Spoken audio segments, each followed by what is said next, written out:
طبعا هو عايز ريزيلينس عاليه، والريزيلينس عاليه بتاكدها المايكرو سيرفيس. الداتابيز هنجت كل السيستم وقع في هانج. بص خلي بالك من الجمله دي، خلي بالك انا مش عايزك بقى تاخد الاسباب دي وتقوم تطبقها على نفسك فتقوم كانك بتتلك كده عايز تشتغل عندك مايكرو سيرفيس.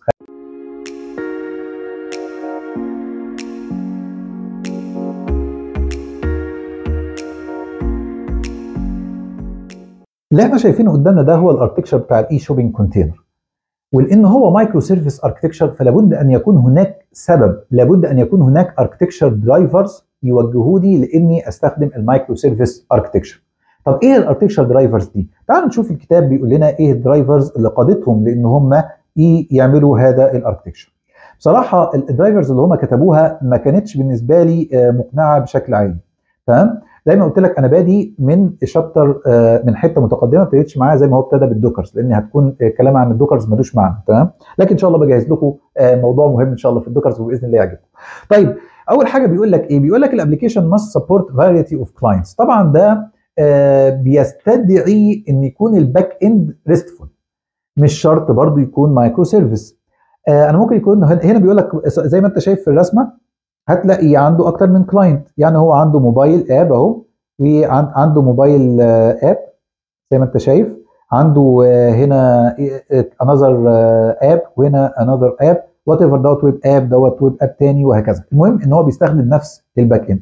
فالدرايفر دوت رغم ان هو لطيف وبيحسسني كده ان انا عايز سوفت وير اركتكشر، الى ان هذا ليس فعلا سبب حقيقي يدفعني مايكرو سيرفيس، ليس سبب حقيقي انه يدفعني ان اكون مايكرو سيرفيس. طب بس نكمل معاه. طيب بيقول لك الابلكيشن سبورت فاريتي اوف كلاينت ابس ديسكتوبس. طبعا هو ده اكيد المايكرو سيرفيس يقدر يحل المشكله دي، بس زي ما قلت لك كده لو انا عندي الباك اند بتاعتي بتكسبوزد از ويب اي بي اي فالمشكله دي تتحل. تمام؟ طيب بيقول لك ايه؟ it should be also able to integrate its microservices or external applications asynchronously. دي بتوديك سنه ناحيه فعلا ايه؟ ناحيه المايكرو سيرفيس. هو ذكرها بس هو عايز يقول ايه؟ هو عايز ينتجريت مثلا المخازن لوحدها، مش لازم اللي عايز ينتجريت معاه يشوف كل السيستم. يعني مثلا في سيستم تاني هو عنده والسيستم التاني دوت مهتم بالمخازن فعايز يستخدم جزئيه المخازن لوحدها، انتجريت كل جزء واحد اسينكرونسلي، مش لازم تكون within the whole system. طبعا هو عايز ريزيلينس عاليه، والريزيلينس عاليه بتاكدها المايكرو سيرفيس. شفت انا لما كلمتك على سيستم المونوليث بتاع الاي ار بي دوت، لما الداتابيز نجت كل السيستم وقع في هانج، رغم ان في موديولز كتير، في موديول خاصه بالريسبشن، وفي موديول خاصه بالحسابات، وفي موديول خاصه بالانفنتوري، في موديولز كتير، ورغم كده كل السيستم وقع في هانج بسبب مين؟ الداتابيز لوحدها. تلاقي كل السيستم وقف، وما زال هذا الموضوع بيحصل في المونوليث حتى الساعه. فلازم يكون عنده ريزيلينس وبارشال فيليرز. يعني لو موديول واحد وقع مش لازم كل يقع. يعني مثلا كان ممكن الاتندنس دوت هم كانوا محتاجينه عشان يعملوا ريليشن مع الاتش ار، فكان الاتش ار كفايه يقع، او الاتندنس موديول جوه الاتش ار كفايه يقع. مش كل النظام يقع على بعضه، ساعتها طبعا اكيد الديزاستر بتبقى اكبر. تخيل مؤسسه بحالها فيها الاف من الاشخاص بتقف بالكامل. طيب تعال بقى نخش هنا على المحددات الاخرى. هو بيقول لك ايه؟ انا عندي محددات بسميها ابلكيشن سبيسيفيكيشنز. وقال لك ايه؟ بص انا عندي برزنتيشن كونسبتس. بيقول لك ايه؟ البرزنتيشن كونسبتس ديت اللي هي اليو اي بتاعتي، وديت المسؤوله عن اليو اي واللي هي بتكونسيوم الريموت سيرفيسز. وبعد كده عنده الدومين بزنس لوجيك، وده الابلكيشن لوجيك، وعنده داتابيز لوجيك واللي هي ممكن تكون سيكوال او نو سيكوال، والابلكيشن انتجريشن لوجيك. ودي الرسم اللي احنا رسمناه لسه من شويه صغيرين جدا، لان انا عندي البرزنتيشن ديت زي ما قلت لك اللي هي ممكن تكون اجاكس، ممكن تكون يعني ممكن تكون جافا سكريبت اسف مع اتش تي ام ال، ممكن تكون موبايل، ممكن تكون اي حاجه. عندي دومين بزنس لوجيك، وده اللوجيك اللي هو اللي بيكسكيوت نفسه، اللي بيعمل البروسيس بتاعتك. وعندي داتابيز اللي هي بتخزن هذا الكلام. وعندي الابلكيشن انتجريشن لوجيك، وهو علاقه الابلكيشن بالعالم الخارجي، او حتى لو كانوا مايكرو سيرفيس فعلاقه اجزاء النظام ببعضها ببعض، لان انا محتاج هنا اعمل انتجريشن. فالانتجريشن هيكون ازاي؟ هيكون من خلال دايركت كود، من خلال ريست ويب اي بي اي، ولا هيكون جي ار بي سي، ولا هيكون من خلال ايفنت باس بحيث ان هو يكون ايفنت بيزد. شكل الكلام ده كله احنا محتاجين يتحدد. تمام؟ فهو بيقول لك هو محتاج بقى هاي سكيلابيلتي. الهاي سكيلابيلتي طبعا احد الحاجات الجميله جدا في المايكرو سيرفيس، بس انا عاجبني بقى ايه؟ ان هو وضح نقطه مهمه جدا. بيقول لك ايه؟ بص خلي بالك من الجمله دي، while allowing its vertical subsystems to scale out اوتونوماسلي. يعني ايه؟ يعني اقدر مثلا اخد الجزء بتاع الدرايفرز ده واخليه سكيل لوحده. ليه؟ لان عندي ضغط عالي جدا من العربيات على الجزء بتاع الدرايفرز، العربيات عماله تتحرك، اللي هو تراكنج، اسف مش الدرايفر، تراكنج يعني. فالعربيات اللي بتتحرك وما الى ذلك وبتوصل البضاعه وكده، انا عايز الجزء ده ما ياثرش على باقي النظام. انا عايز وقت اللود العالي تكون الشوبينج كارت ديت سكيلد اوت كويس جدا، لان دلوقتي احنا في البلاك فرايداي. فهو عايز كل جزء من السيستم يقدر يسكيل اوت اوتونوماسلي، يعني لوحده في حاله استقلال عن باقي اجزاء النظام. تمام؟ ودي لو ترجعوا بقى للفيديوهات بتاعت السكيلابيلتي، السكيل كيوب، ان شاء الله هتشوفوا الموضوع ده فيه شرح بالتفصيل على هذه الجزئيه. يعني يفضل انك ترجع له عندي في القناه الجزء الحلقه بتاعت السكيل كيوب. تمام؟ طيب نكمل مع بعض. هو عايز بيقول لك ايه؟ must be able to deploy in multiple infrastructure environment. يعني كروس بلاتفورم والكلام الكبير ده. واقعيا الحكايه ديت مش احتياج حقيقي في كل الاوقات، ولكن فعلا ببعض لما يكون السيستم كبير قوي بتحصل. ودي تقدر يحققها طبعا السيرفيس اركتكشر او المايكرو سيرفيس، ان انا ممكن يكون جزء من نظام ويندوز، ممكن يكون جزء من نظام لينكس، وان كان هو في الاخر لما بنى النظام كله بنوا على الدوكرايزيشن. فالدوكرايزيشن ده الحته ديت، فمش فارقه بقى ان هو يكون ويندوز ولا لينكس، لان هو الدوكر اساسا قايم على اللينكس، وده هنخش فيه بالتفصيل ان شاء الله لما نروح لجزئيه الدوكر. تمام؟ طيب تعالى بقى بيقول لك بقى ايه هنا بقى. صراحه دي المحددات بتاعت الديفلوبمنت تيم كانت محددات قويه ومقنعه، مش زي اللي فاتت. يعني اللي فاتت في بعضها لما كان غير مقنع، لكن هنا في معظمها مقنع. ازاي يعني؟ بيقول لك بص، انا عندي مالتيبل تيمز، وخلي بالك من النقطه دي. المايكرو سيرفيس يعني احد المزايا الرئيسيه في المايكرو سيرفيس ان هو بيسمح لك ان يكون عندك مالتيبل تيمز. لكن الموضوع ده، هل ده مشكله عند شركتك؟ يعني هل انت عندك فريق عمل ضخم لدرجه ان انت عايز تقسم الفريق لمجموعه من الفرق وكل فرقه لوحدها تشتغل على جزئيه من النظام؟ الكلام دوت برضه السيرفيس اورينتد ممكن يكون افضل ليه؟ لانه واقعيا حتى لو كان عندنا مالتيبل تيمز وكان الفريق كبير، بنلاقي ان الفريق بيشتغل على اكتر من سيرفيس، فمش بتكون مايكرو سيرفيس لفريق معين، بس بتكون السيرفيس دي كلها ليها علاقه ببعض، فبيكونوا شغالين على موديل ممكن تقول. وده ساعتها المايكرو سيرفيس هيفيدك بشكل كبير، والسيرفيس اورينتد اركتكشر ممكن يكون افيد لك في بعض الاحيان. تمام؟ فهنا بيقول لك انا عندي مالتيبل ديفلوبمنت تيم، وعايز كل واحد بيفوكس على بزنس اريا، فدي ميزه كبيره جدا تخلينا فعلا نتجه ناحيه المايكرو سيرفيس. خلي بالك انا مش عايزك بقى تاخد الاسباب دي وتقوم تطبقها على نفسك، فتقوم كانك بتتلك كده عايز تشتغل عندك مايكرو سيرفيس. خليك حذر، اشتغل مايكرو سيرفيس، افهم الكورس كله، ولما تحس انك بتشتغل كويس جدا ابدا قرر هل انا محتاج فعلا مايكرو سيرفيس في السيستم اللي عندي ولا لا. لو التيم كبير ممكن ده فعلا يكون مفيد.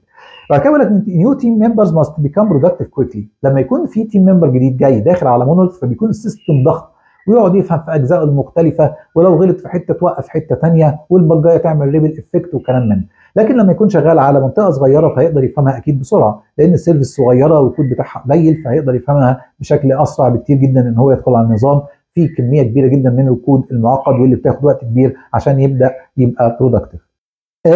عشان كده حتى هو بس كاتبها انا ملهاج بالاخضر must be easy to understand and modify. تعال بقى ناخد الحته اللي بعديها. بيقول لك بقى ايه؟ بيقول لك هنا الابلكيشن will have long term evolution and ever changing business rules. هو عايز الايفولوشن بتاعه يكون مستمر، ما يكونش فيه مشاكل. فلما يكون في بزنس رولز، اكيد لما يكون عندي مايكرو سيرفيس كل سيرفيس كونتيند بالبزنس بتاعها، فبالتبعيه لو غيرت البيزنس كبزنس فانكشن، ما انا لو خلي بالك لازم تبني السيرفيس بتاعتك حسب الفانكشنز، وده لسه هنخش فيه ان شاء الله في الحلقه الجايه. كنت كل سيرفيس حسب الفانكشن، فيكون بالتبعيه انا عندي السيرفيس بتاعت الانفنتوري، اتغيرت البيزنس رولز بتاعت الانفنتوري، اقدر اعدل بس السيرفيس بتاعت الانفنتوري بحيث تحقق بيزنس رولز الجديده، مش اخش في السيستم كله مع بعضه حته واحده. طيب نكمل مع بعض. بيقول لك ايه؟ long term maintainability which means having agility when implementing new changes in the future while being able to update multiple subsystems with minimum impact on the other subsystems. طيب هو عايز لما يكبر يعمل minimum impact على الاذر subsystems. تمام؟ الموديولاريتي ممكن تحققها طبعا بشكل كبير جدا لو انت عامل موديولاريتي بشكل كويس جدا، بس المايكرو سيرفيس برضه بتحققها بشكل كويس. You want to practice continuous integration and continuous development. اللي من مزايا المايكرو سيرفيس ان السيستم بيبقى بنسميه living app. يعني ايه living app؟ يعني وانا برضو شرحتها في فيديو قبل كده، ان انت تقدر تعمل فيرجن جديد من السيرفيس وما توقفش السيستم عشان تنزله. يعني انت لو بصيت على حاجات من الحاجات الشهيره اللي هي شغاله مونولث زي الستاك اوفر فلو، شغال مونولث. تمام؟ وكان في حد بعت لي تشالنج ان الناس بتكره المايكرو سيرفيس عاده بس السيستم، فراح باعت لي لينك كده ازاي ان الستاك اوفر فلو بيشغل مليار ريكوست تقريبا بير مانث. فانا حسبت له ازاي ان 4 سيرفيس عندنا بيقدروا يحققوا اكتر من 150 مليار سيرفيس بير مانث من غير الانفراستراكشر المهول اللي محتاجاه ستاك اوفر فلو.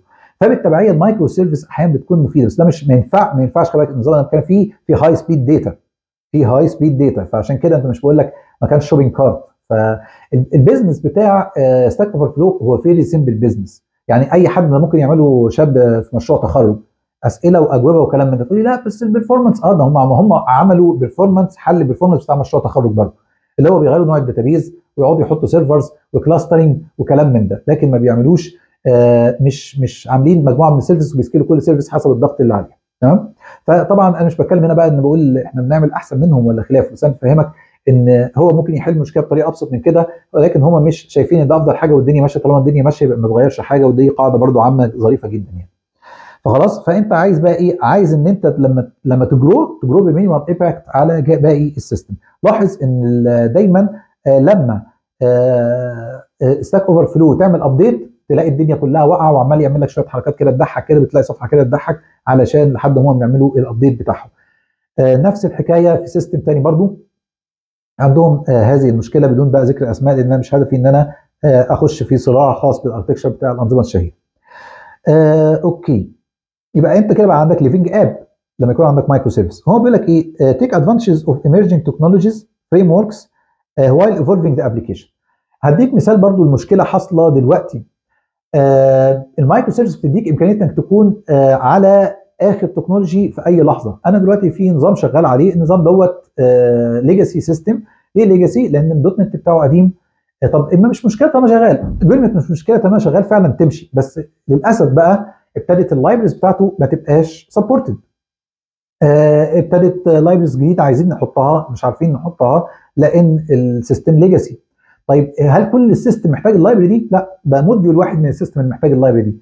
هتقول لي طب ما انت لو موديولار ما تفكه. لا، هو مش موديولار، هو سيستم داخل ومتداخل في بعضه، هو مونوليث كامل قايم بنقدر نجروه بيه، لان هو صراحه كديزاين معمول ديزاين حلو بس مش موديولار. فبتقدر تجروه في سيستم وتضيف له فيتشرز، لكن للاسف الشديد لما بتحتاج حاجه ديبند على تكنولوجي جديده مش عارف تستخدمها ولا تستفيد بيها، فبالتبعيه تم القرار ان هم يعملوا فيرجن احدث من السيستم. عارف فكره نهد ونبني ابتدت تحصل في هذا السيستم، بس بتحصل تدريجيا، مش نهد ونبني. يعني نبني اجزاء لان هو سيستم ضخم جدا، الحاجات الجديده بتتحط في الجديد والقديم الحاجات ديت بتبدا تقف منه، لان احنا عندنا سنجل ساين اون، فبالتبعيه يقدروا يسويتشوا ما بين الجديد والقديم بسهوله كبيره جدا. طيب فهو بالتبعيه بقى بيقول لك ايه؟ بيقول لك the specification for application along with the development context. development context بقوه، لكن الابلكيشن specification خارج نطاق السنجل سكيلابيلتي، يعني هو يقدر يسكيل اي حته لوحدها. باقي الكلام انا حاسه ينفع من بالمونوليث عادي جدا، يعني يعتبر اكتر من اللازم زي ما شرحت. لو انت نسيت ارجع للجزئيه ديت، بس الفكره في الموضوع ارجع لها هنا في نفس الفيديو، يعني مش بقول لك واحد فيديو جديد. فهنا بيقول لك ايه؟ الاركتكشر should be decomposing into autonomous subsystems. انا عجبتني جدا الجمله دي، خلي بالك من الحته دي. بيقول لك ايه؟ ان هو المفروض يكون autonomous subsystems. هو هنا بقى يعني المفروض ما كانش يذكر كلمه مايكرو سيرفيس قبليها. هو لقى ان النتيجه من ده انا عايز autonomous subsystems عشان اقدر اديرها بقى لوحدها واعمل لها الايفولفنج والقصه اللي احنا حكيناها. فيكون عندي سب سيستمز صغيره، والسب سيستمز دي بتنتجريت مع بعض. طب السب سيستم دوت ايه الاركتكشر ستايل اللي يمشي معاه؟ هل هو المونوليث؟ بالتاكيد لا. طيب السيرفيس اركتكشر ممكن ينفع، والمايكرو سيرفيس برضه ينفع. يبقى الاثنين اركتكشر دول ينفعوا ان هم يحققوا ان انا يكون عندي اوتونوموس سب سيستم بيكونوا سيستم كبير. تمام. نكمل مع بعض. فبيقول لك بقى ايه؟ فبيقول كل سب سيستم هو عباره عن مايكرو سيرفيس، والمايكرو سيرفيس ديت هتكون في كونتينر واللي هي بتكون فيها كوهيزيف. خلي بالك من الجمله دي برضو حلوه، كوهيزيف اند نارولي ريليتد فانكشنز. فعندي مجموعه من الفانكشنز الكوهيزيف اللي ليها علاقه ببعض قوي، ونارولي ريليتد قريبين من بعض قوي. زي مثلا لما اقول لك مثلا اوردر ايشوينج اوردر، وانا عندي اوردر، كل الفانكشنز بتاعت الاوردر بقى، وان انا كاريت اوردر لاين والكلام ده كله، دي كلها علاقه فانكشنز ليها علاقه ببعض، وان انا الغي الاوردر واسجل الاوردر وكلام من ده، دي كلها فانكشنز ليها علاقه ببعض تنفع تبقى في مايكرو سيرفيس واحد. عندي الانفنتوري ان انا بحط حاجه جوه المخزن واشيل حاجه من المخزن واقسم واضيف، دي تنفع تبقى في مايكرو سيرفيس مع بعضها وهكذا. فالفكره هنا بقى ايه؟ قال لك بقى طب انا عندي ايه السيرفيسز مثلا؟ بيقول لك زي مثلا الكتالوج سيرفيس اللي هي برودكت كاتالوج، الاوردرنج سيرفيس، الباسكت سيرفيس اللي هو اللي بيحط فيها الشوبينج كارت، يعني كارت سيرفيس، واليوزر بروفايل سيرفيس. كل واحده من ديت فيها كوهيزيف فانكشنز ليها علاقه ببعض بشكل كبير جدا. عشان ما اطولش عليكم، الحلقه وصلت ل 25 دقيقه، وانا كان في ناس بتقول انا ما بسمعش حلقتك لو وصلت ل 20 دقيقه، فبس ده انت كنت عايز تدي علم لازم تاخد شويه وقت. يا رب الحلقه تكون فادتكم وعجبتكم. الحلقه الجايه ان شاء الله هروح بقى للرسمه واشرح لكم الاركتكشر على الرسمه بالتفصيل، وبعديها ان شاء الله نخش في الديكورايزيشن. هتعمق شويه في الكونسبت واديك بس الخلاصه كديفلوبر ان شاء الله انت محتاج ايه عشان تشغل الابلكيشن دوت. اشوفكم على خير في الحلقات القادمه، والسلام عليكم ورحمه الله. وما تنساش تخلي لك نيه، شير الكلام دوت لو انت حاسس انه هيفيد حد تاني وتاخد بيه الثواب ان شاء الله ويوصلنا الثواب. وما تنساش لايك وسبسكرايب. السلام عليكم ورحمه الله وبركاته.